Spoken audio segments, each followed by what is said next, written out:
ನನ್ನ ಜೋಡಿ ಮಾತಾಡಿದ್ದಾರೆ. ಆದರೆ ನನ್ನ ನಿಲುವು ಬಹಳ ಅಚಲವಾಗಿದೆ ಅನ್ನುವಂತಹ ಮಾತನ್ನು ನಾನು ಹೇಳಿದ್ದೇನೆ. ಬಹುಶಃ ಅದು ಅವರ ಕರ್ತವ್ಯ ಅಂತ ನಾನು ಅನ್ಕೊಳ್ತೇನೆ.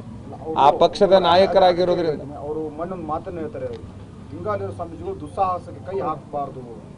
ನೋಡಿ, ಅವರ ದೃಷ್ಟಿಯಲ್ಲಿ ನಮ್ಮದು ದುಸ್ಸಾಹಸವಾದರೆ ನಮ್ಮ ದೃಷ್ಟಿಯಲ್ಲಿ ಸಾಹಸ ಆಗಿದೆ ಅಂತಕ್ಕಂತಹ ಮಾತನ್ನು ಈ ಸಂದರ್ಭದಲ್ಲಿ ನಾವು ಹೇಳಲಿಕ್ಕೆ ಇಚ್ಛಪಡ್ತೇವೆ. ಬಹಳ ವಿಶೇಷ ಅಂತಂದರೆ, ಯಾವ ನಮ್ಮ ಧಾರವಾಡ ಜಿಲ್ಲೆಯ ನಾಯಕರು ಕೇಂದ್ರ ಸರ್ಕಾರದಲ್ಲಿ ಮಂತ್ರಿಗಳಾಗಿದ್ದರೋ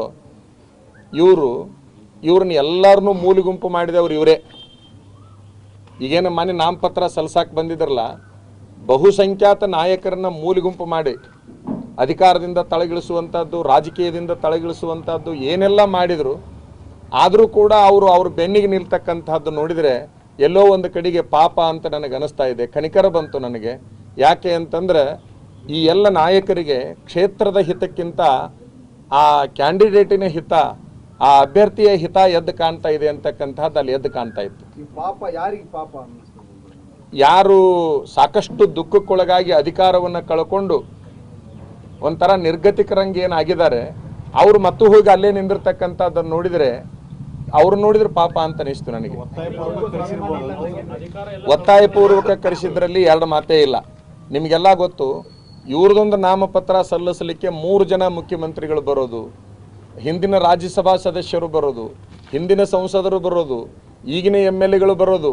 ಅವ್ರು ಎಲ್ಲರನ್ನೂ ಕರ್ಕೊಂಡು ಇವ್ರು ಹೋಗಿದ್ದು ನೋಡಿಕೊಂಡಾಗ ನಮಗನಿಸಿದ್ದೇನು ಅಂತಂದರೆ, ಅವರ ಸೋಲು ಅವರಿಗೆ ಖಚಿತ ಆಗಿರೋದ್ರಿಂದ ಇವರೆಲ್ಲರೂ ಬಂದರಾದರೂ ನಾವು ಉಳಿದೇನಲ್ಲ ಅನ್ನುವಂತಹ ಒಂದು ವಿಚಾರಕ್ಕಾಗಿ ಅವರನ್ನು ಅವರು ಬರಮಾಡಿಕೊಂಡಿದ್ದಾರೆ. ಬಹುಶಃ ಇಷ್ಟು 15 ದಿವಸದಲ್ಲಿ ಈ ಹಿಂದಿನ ಸಂಸದರಿಗೆ ಇಂತಹ ಸ್ಥಿತಿ ಬರ್ತೈತೆ ಅಂತ ಯಾರೂ ನಿರೀಕ್ಷೆ ಮಾಡಿರಲಿಲ್ಲ. ಬಹುಶಃ ಅವರು ಇಂಥವ್ರನ್ನ ಯಾರನ್ನಾದರೂ ಬೆನ್ನು ಹತ್ತಿದರೆ ನಾವು ಉಳಿಬಹುದು ಅನ್ನುವಂಥ ನಿರೀಕ್ಷೆಯಲ್ಲಿ ಅವರಿದ್ದಾರೆ. ಆದರೆ ಮತದಾರ ಮಾತ್ರ ಪರಿಪೂರ್ಣ ಅವರನ್ನು ತಿರಸ್ಕಾರ ಮಾಡಿದ್ದಾನೆ. ಪಕ್ಷಾತೀತವಾಗಿ ತಿರಸ್ಕಾರ ಮಾಡಿದ್ದಾನೆ, ಜಾತ್ಯತೀತವಾಗಿ ಅವರನ್ನು ತಿರಸ್ಕಾರ ಮಾಡಿದ್ದಾನೆ ಅಂತಕ್ಕಂಥದ್ದು ನಮ್ಮ ಅರಿವಿಗೆ ಬಂದಿದೆ. ಯಾರು ಅವರು ಅನಿವಾರ್ಯತೆಗೆ ಹೋಗಿದ್ದಾರೆ ಹೊರತಾಗಿ ಮತ್ತೊಂದು ಕಾರಣ ಇಲ್ಲ. ಅನಿವಾರ್ಯತೆಯನ್ನೇ ಇವರು ಸೃಷ್ಟಿ ಮಾಡ್ತಾರೆ. ಬಹಳ ದುರಂತ ಅಂದರೆ, ಆ ಏನು ಮಾನ್ಯ ನಾಯಕರು ಬಂದಿದ್ದಾರಲ್ಲ, ಅದರಲ್ಲಿ 90ರಷ್ಟು ಭಾಗ ಇವರಿಂದ ತುಳಿತಕ್ಕೊಳಗಾದವರು. ಅವರು ತುಳಿತಕ್ಕೊಳಗಾಗುವಾಗ ಇವರು ಹೋಗಿ ನಿಲ್ಲಲಿಲ್ಲ. ಆದರೆ ಇವರು ಬೆನ್ನಿಗೆ ಅವರು ಬಂದು ನಿಲ್ಲಬೇಕು ಅಂತಕ್ಕಂಥ ಇವ್ರ ಆಗ್ರಹ ಏನೈತಲ್ಲ, ಯಾವ ರೀತಿ ಈಗೂ ಕೂಡ ಎಲ್ಲರ ಮೇಲೆ ಹಿಡಿತವನ್ನು ಸಾಧಿಸ್ತಾ ಇದ್ದಾರೆ ಅಂತಂದರೆ ವಿಪರೀತ ಹಿಡಿತವನ್ನು ಸಾಧಿಸ್ತಾ ಇದ್ದಾರೆ. ಈಗ ಅಲ್ಲಿ ಏನಾಗುತ್ತೆ ಎಲ್ಲನೂ ಇದೆ. ಅನಿವಾರ್ಯತೆ ಅನ್ನುವಂತಹದ್ದಕ್ಕಾಗಿ ಎಲ್ಲರೂ ಹೋಗ್ತಿರ್ಬೋದು ಅಂತ ನಾವು ಅನ್ಕೊಳ್ತೇವೆ. ಅದಕ್ಕೆ ನಾವು ಬಹಳ ತಲೆ ಕೆಡಿಸಿಕೊಳ್ಬೇಕಾದ ಅವಶ್ಯಕತೆ ಇಲ್ಲ. ಒಟ್ಟಾರೆ ಇದು ನಮ್ಮದು ಧರ್ಮಯುದ್ಧ, ಇದು ಸ್ವಾಭಿಮಾನದ ಚುನಾವಣೆಯಾಗಿದೆ. ಸ್ವಾಭಿಮಾನವನ್ನ ಮೀರಿ ಹೋಗುವಂತ ಅನಿವಾರ್ಯತೆ ಏನಿರ್ಬೋದು ಅವ್ರನ್ನ ಕೇಳ್ಕೊಳ್ರಿ, ಹೋದವ್ರನ್ನ ಕೇಳ್ಕೊಳ್ರಿ. ಸ್ವಾಮೀಜಿ ಹಿಂಗಂತಾರ,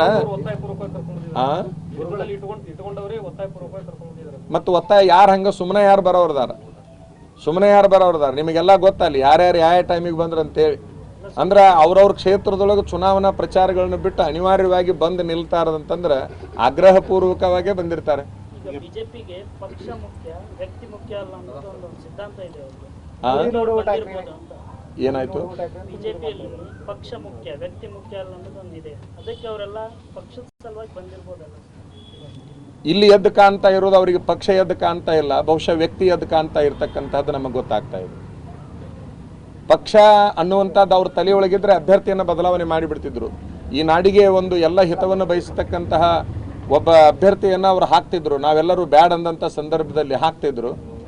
ಪಕ್ಷದ ಹಿತದೃಷ್ಟಿ ಒಳಗೆ ಹೋಗಿದ್ರೆ ಅಭ್ಯರ್ಥಿ ಬದಲಾವಣೆ ಆಗ್ತಿತ್ತು.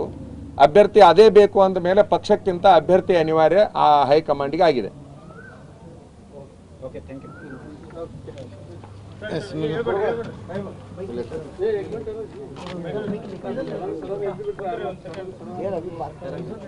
ಧರ್ಮದ ದಾರಿ ಒಳಗೆ ಪ್ರಚಾರ ಸಾಗಿರ್ತದೆ ಹೊರತಾಗಿ ಒಂದು ರೀತಿಯಿಂದ ಸಾಹಸದ ಪ್ರದರ್ಶನದಲ್ಲಿ ಪ್ರಚಾರ ಇರೋದಿಲ್ಲ. ಧರ್ಮದ ದಾರಿ ಒಳಗೆ ನಮ್ಮ ಪ್ರಚಾರ ಇರ್ತದೆ.